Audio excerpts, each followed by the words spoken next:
Today's video is sponsored by Hypa.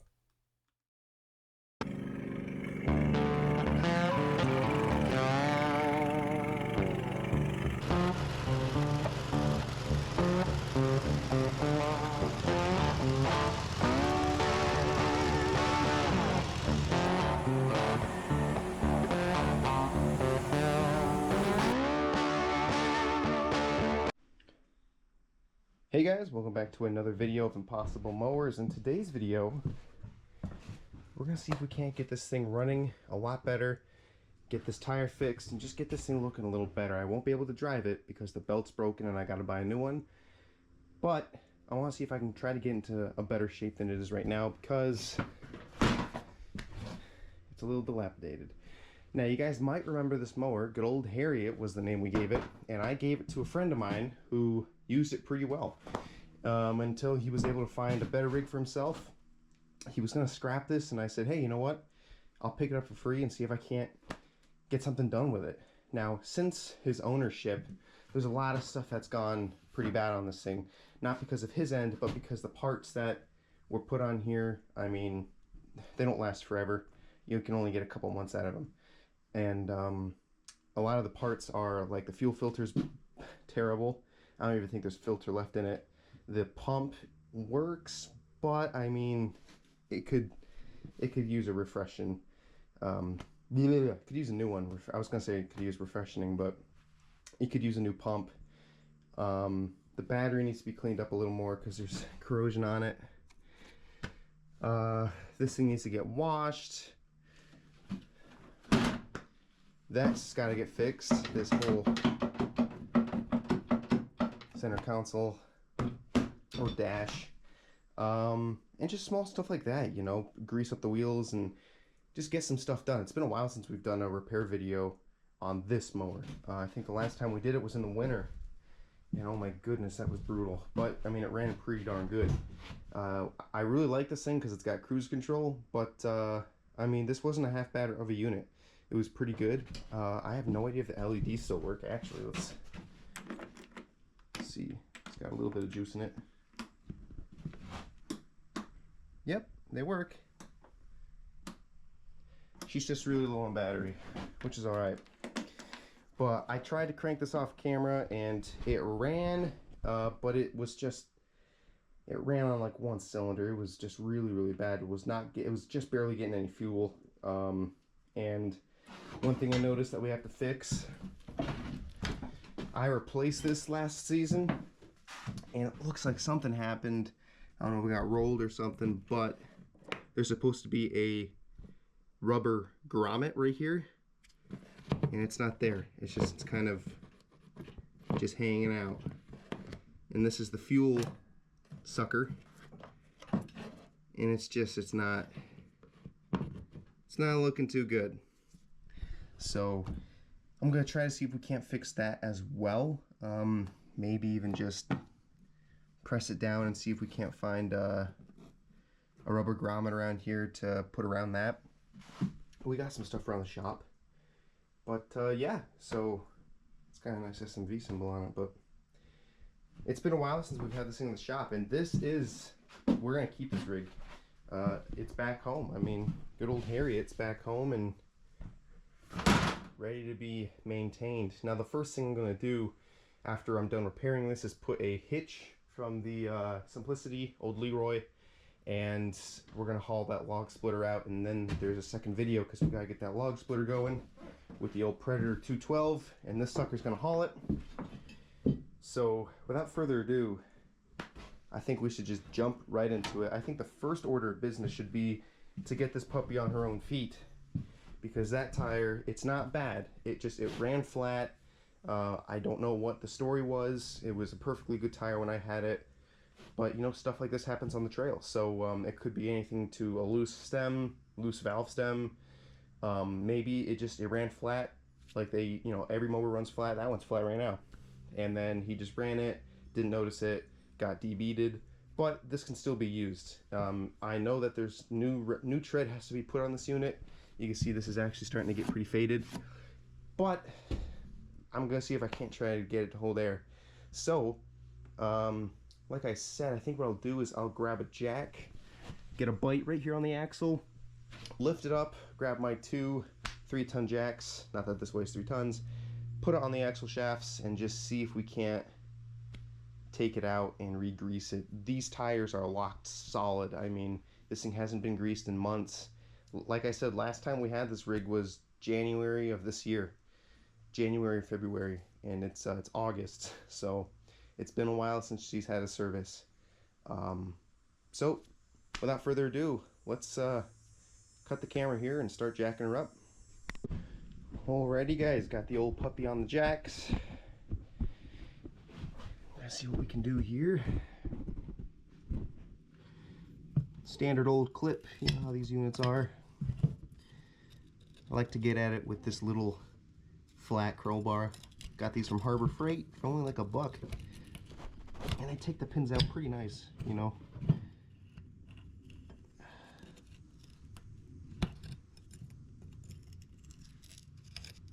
The axle feels pretty greased. I don't know why she kept locking up. I can understand this side locking up. There's the clip because it's got the flat. I hope we didn't break a bearing. Let's see what we got. Okay. Alright. Well, there she is. It's actually not bad, I think. I'm going to clean this up, slap some bead sealer around here, and then try to air it up and see if we can't get a bite. So I'm going to grab my nice clean towels over here.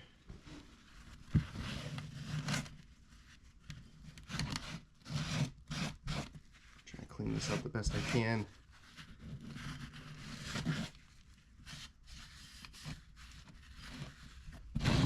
I never expected this thing to come back in my shop. But I'm really glad that he got some enjoyment out of it because he had no complaints.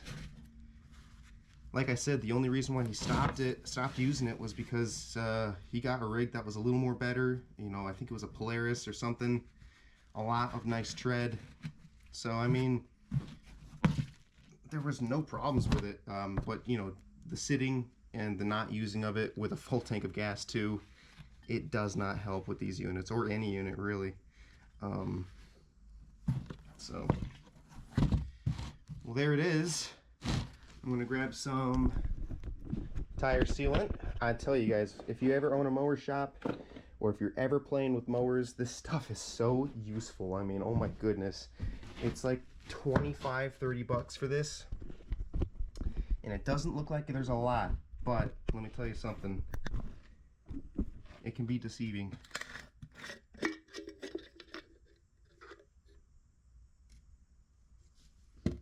Pretty good stuff here. You want to, when it comes to tire slime, guys, you always want to make sure you get a little bit on the rubber, but most importantly, get it on that rim.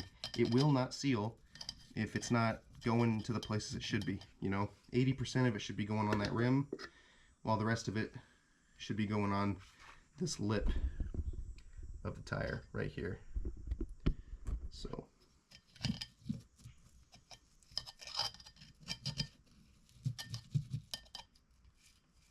right here on the sides. I'm seeing leftover tire sealant in here too, which makes me wonder if I had it, either I did or somebody in the future, or the past, sorry, actually did this same repair, and maybe this tire did have a problem. I'm not too sure. You know how it goes on the trail, guys. I mean, any small adjustment, you run over a stick, you hit a branch, you hit a log, rock, and anything can happen. You can open a whole new can of worms, and not in a good way either. So, I mean, I really don't doubt this unit. Definitely saw her trail days. I mean, look at the YouTube shorts and you can see how she did. Wasn't too bad of a rig.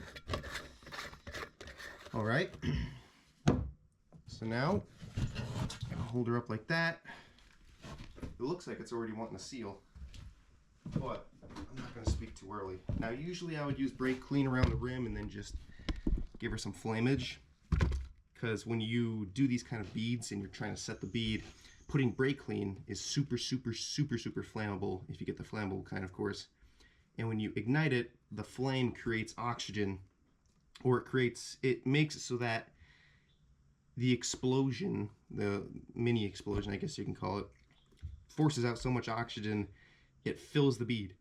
It can be a little dangerous though, because if you don't do it properly, you can break the tire. You could hurt yourself. So in this case, I'm not going to do that just because I just don't think it's necessary. I mean, it's actually seating pretty nice here. So I'll screw this puppy in and see what we get. It's going to get a little loud, but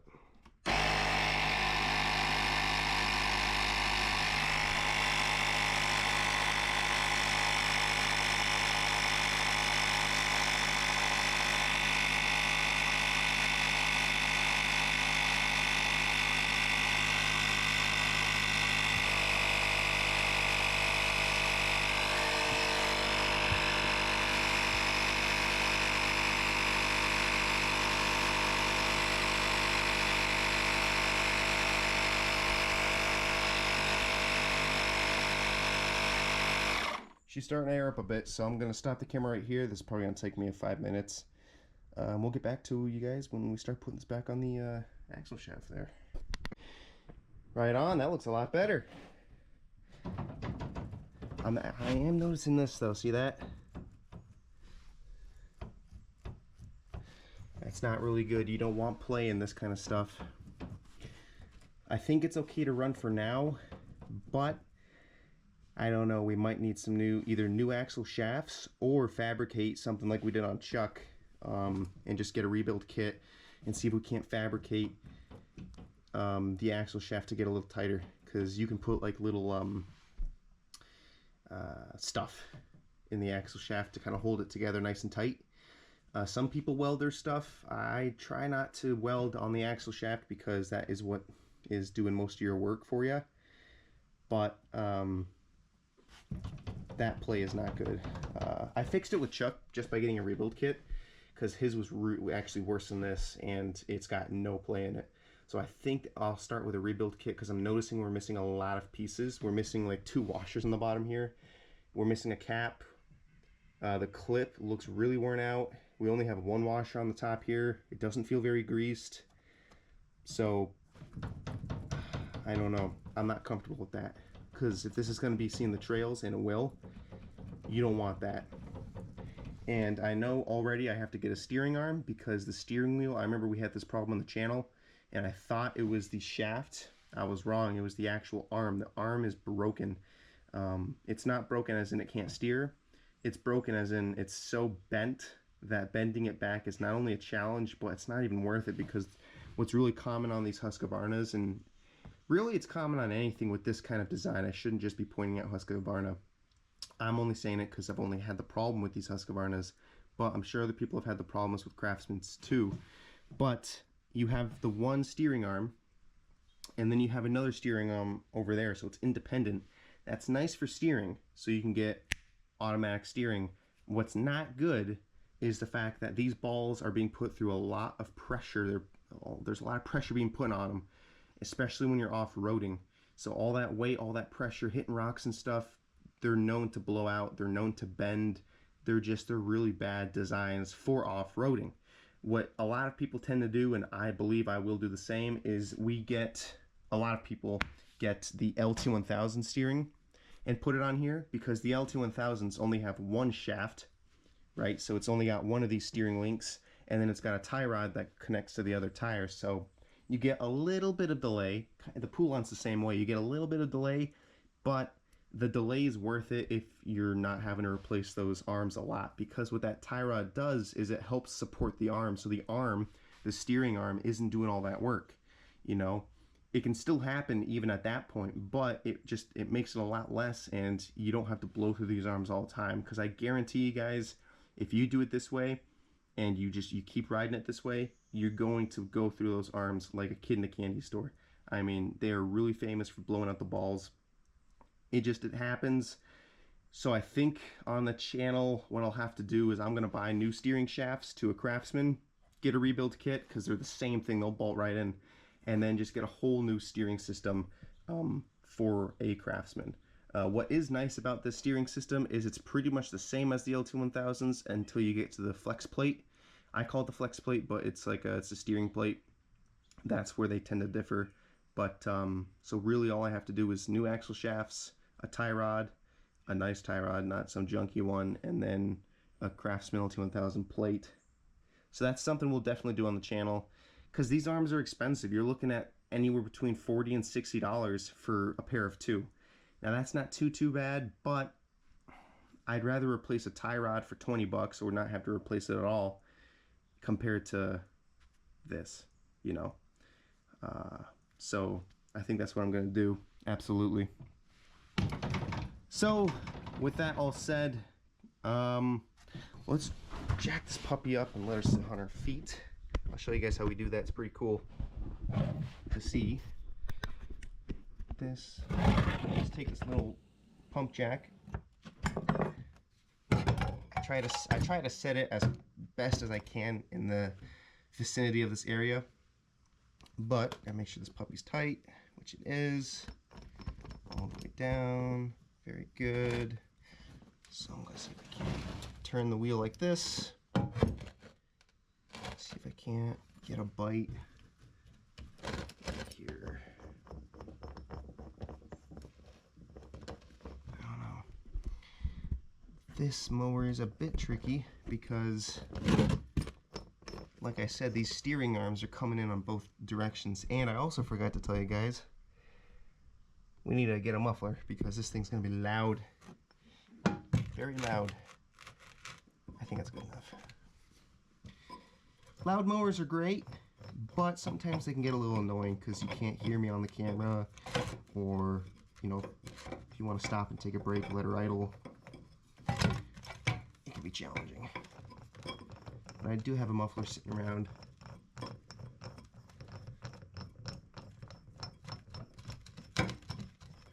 So you pretty much do that, and then you just jack it up until it catches like that, and then pretty much just use anything you want to get into that jack handle. I'll use pliers or a screwdriver, lift the front end up just a little bit right there.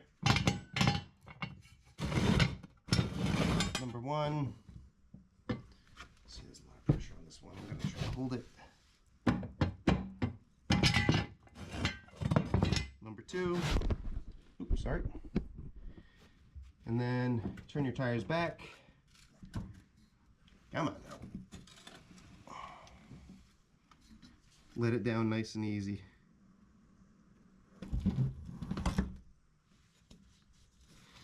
Sometimes you gotta lift up on the mower, bring it back a bit. There you go.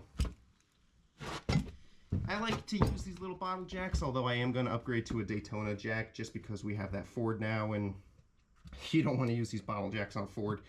I guarantee you that. But they're good for these mowers because you can get into all this small stuff that a floor jack just can't get into. So, she's on her feet now. Looking better already. So now what we're going to do, we're going to tear into the engine bay, see if we can't replace that fuel filter and fuel pump, and just start digging in. Oh, actually, before we dig into that, a word from today's sponsor.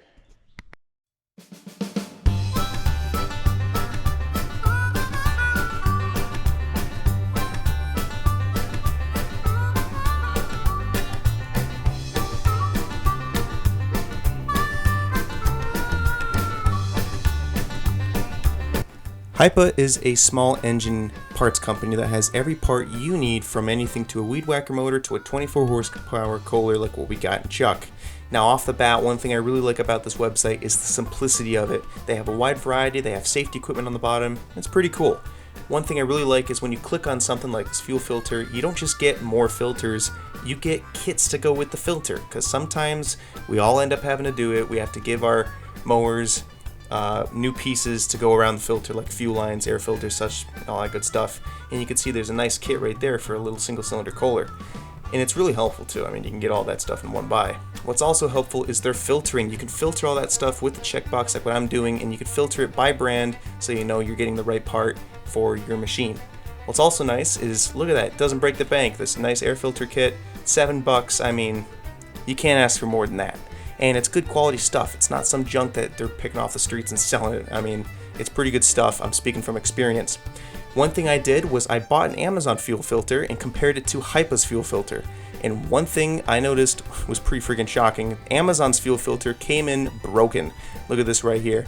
It's got a broken top on it. It looks like a deranged coffee filter. It's squishy. Like, it doesn't give me confidence it's gonna filter the gas through my motor. When we look at Hypa's fuel filter, it looks way better. It's a different color. It's got these little grooves on the top, so when you plug that sucker into your fuel line, you know you're getting a good connection. It's not going to leak or anything like that. I'm very confident, and it's done me well. These are just stock filters, nothing crazy. So without further ado, guys, please check these guys out below. I'll leave links in the description. Show these guys some love. If you're ever looking for parts for your single cylinder or any small engine you guys got, check out these guys. Links below, like I said again. And thank you, Hypa, for sponsoring us. Let's get back to the main video. Alrighty, guys, I appreciate that short intermission there. We're gonna get back to it using Hypa's nice new parts. Look at that difference. Ooh. That's looking pretty bad. Golly. So the first thing I'm gonna do is I'm gonna get my drain pan under here, because I'm gonna guarantee you guys there's gonna be fuel left in the reservoir of these lines. And then we're gonna take off that fuel pump and replace it, because it is just not pumping very well. It's good and it works, but it's not pumping very well. I don't know how else to say it. It's not, when these V-twins pump, they're supposed to gush it out. This thing isn't really gushing it out, it's just kind of dripping it out, which tells me the fuel pump's bad. It's just barely enough, and that could be our problem with this puppy only running on one cylinder, or maybe it's running on two and it's just not getting enough fuel. Either way, it's not happy, and the best thing you want to do with a V-twin is replace these two things, because that can make a big difference on your motor. And being that I've already given this thing a tune, such as new plugs and the air filter, which still looks pretty good, I figured this is the best solution for right now. And if it still keeps acting up, we can move on to more stuff further on. So I'm going to cut the camera here, get my drain pan, and pick it up when we start replacing these two pieces. Alrighty, guys, I'm going to replace this pump. Sorry, yeah, fuel filter, then the pump. Take this out there. Come on, baby. These clips, you know, they're good, but they're not the best. Come on, baby. Holy cow, we might need new fuel line. This thing's feeling really, really old. Jesus. Yeah, that's not good. That'll not cause it to run right. So the one problem that's already here, guys, is this thing is on super, super tight. It should not be that way. It should be easy to pull out, easy to pull in. It might be a little hard to pull out, but it should not be this hard. This is actually really bad. Oh, Jesus. Whew. Good Lord. Out with the old, in with the new, as they say. Alrighty, so let's see. What's really nice about these filters is they also give you an arrow, so you can see which way it's supposed to go in. So let's see here, like this.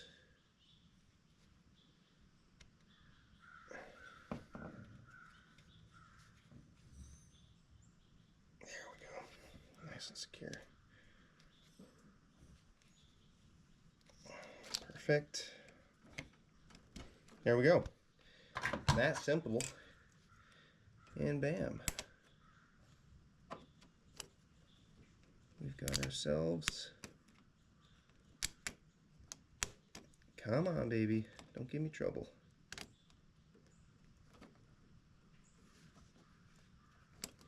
This mower really has come a long way from being in the junkyard to now on her own feet, running motor. I mean, it's pretty nice. So this next piece, I'm going to stop the camera because I have to take this hood off, so we not only can we see it better, but I want to get better tools to get a better grab in there. And yeah, so I'll be right back with you guys. Alrighty guys, I got the old 10mm socket up in here.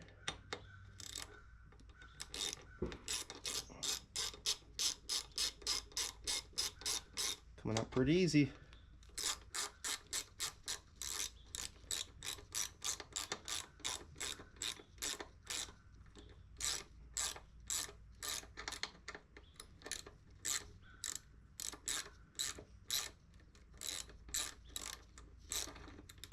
Come on, baby. Right on. There we go. Screw number 1 and screw number 2. One thing that's really nice about this Husqvarna is it's got nuts welded in on the bracket here. So she's just going to screw in and not give you any trouble. Fingers crossed. So, got 2 clips right here. Clip number 1. It's just so grimy in here. Oh my goodness, I can't even see them.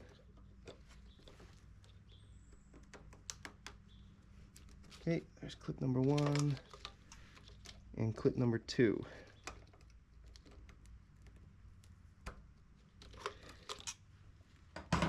Only 2 clips. There will never be a clip, and there shouldn't be a clip for this breather tube right here, just because it doesn't need it. It's not going to do anything bad though if you had one on there.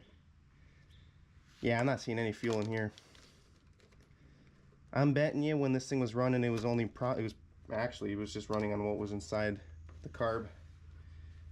Yuck. Look at the difference. Yucky, yucky, yucky. You can actually see the plunge hole right here is not even, you can't even see it. Actually, it's not even there. Jesus. That thing's junk.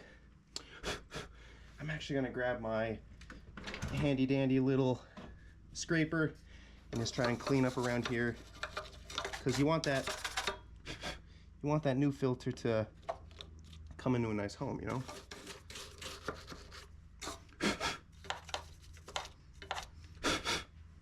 Right on.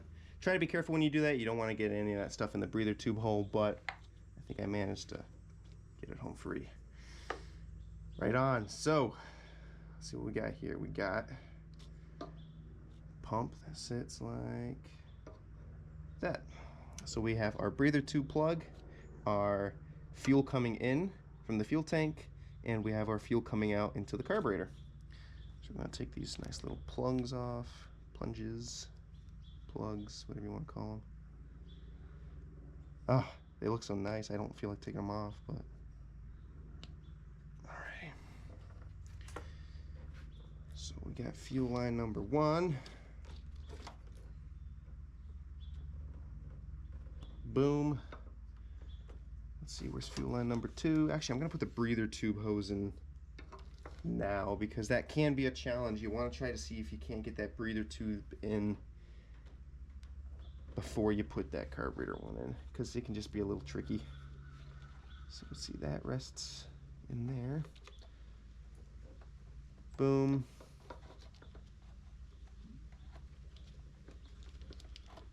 Boom, right there. Nice. And then we have this guy right here. You can put this in any which way you want. Nothing bad's gonna happen if you do it any other way. I just like to do it that specific way because you can see how there's only so much fuel line. So when you go to push up to try to get that fuel, the air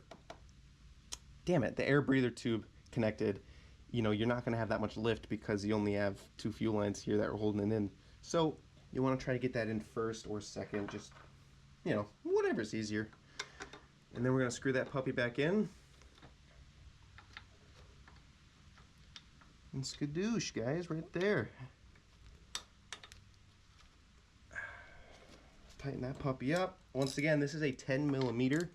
I have it on a 1/4" drive right now because I don't know where my 3/8 one went. You know what they say, the 10mm always goes missing. especially if it's a 3/8. But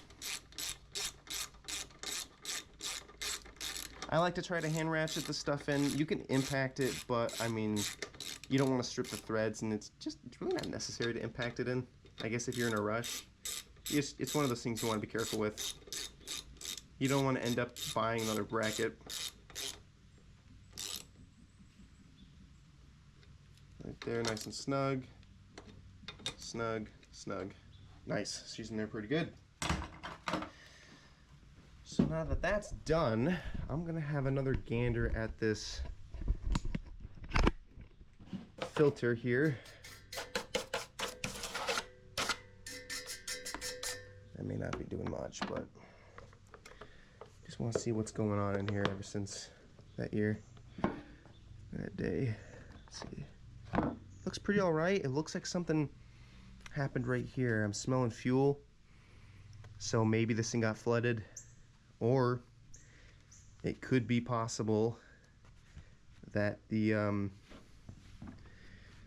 nah, I wouldn't think so. I was about to say the fuel pump may have been squirting some stuff out the line, because sometimes if you have a bad line and it starts squirting that fuel, it'll do that. But this looks to me like it actually got overfilled, or yeah, nope, that's definitely, see all that gunk, that like dark little soot? That's what happens when you start the mower and it's either in choke, it's filled with junk in the carb, or you either got that, or the what's it called? The carburetor starts to get full, and when it gets too full and it overfills and you're still cranking, the fuel can squirt out through the choke side, and what's on the other side of the choke? Your air filter. So that can happen too. But this is like a soot kind of color, so this is telling me this was running rough. So it still looks like it's okay to run, but it's definitely telling me I might be looking forward to a carb adjustment, because this is a brand new carb. I put this in back in January and it ran pretty good for me. When I tried to crank it, it's just super loud. So I'm gonna try to crank it over. I can't help myself. I gotta just see if that problem fixes it. Not before I clean the terminals though, and then just see what we're looking at. This thing is ungodly loud. It's not even funny, because in idle it is super loud, and with this thing just barely has a muffler. The muffler's good and it is loud, but it's a comfortable kind of loud. This is, oh my goodness, this is like a not good kind of loud. So I'm gonna get my battery pack. We're gonna clean off actually, you know what, let me clean off my terminals first. Grab the old steel brush, get this cap out of here, put that over there. Oh yeah, look at that, coming right off.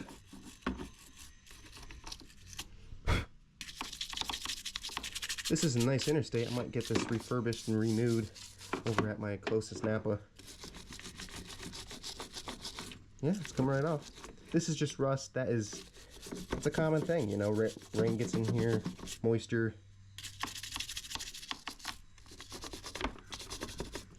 Always want to make sure you keep your battery terminals clean, because that is what's going to give you the strong connection between a power pack and your starter solenoid. Put that boot back on.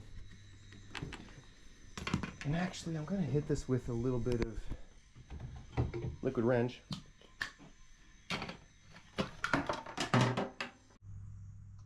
Alrighty guys, we're back. I fixed the problem. There actually wasn't enough fuel in the tank, so it was just sucking nothing pretty much. So we're going to give it a shot now.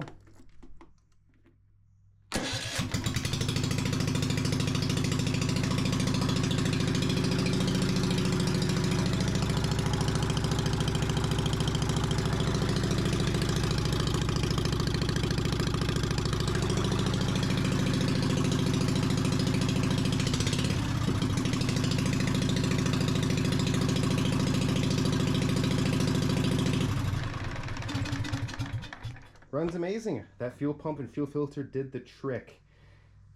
And that's pretty much it for today's video, guys. I really hope you enjoyed today's video. I know we didn't do too much, and I can't really do too much until I get that belt going, because it's the belt that makes this happen.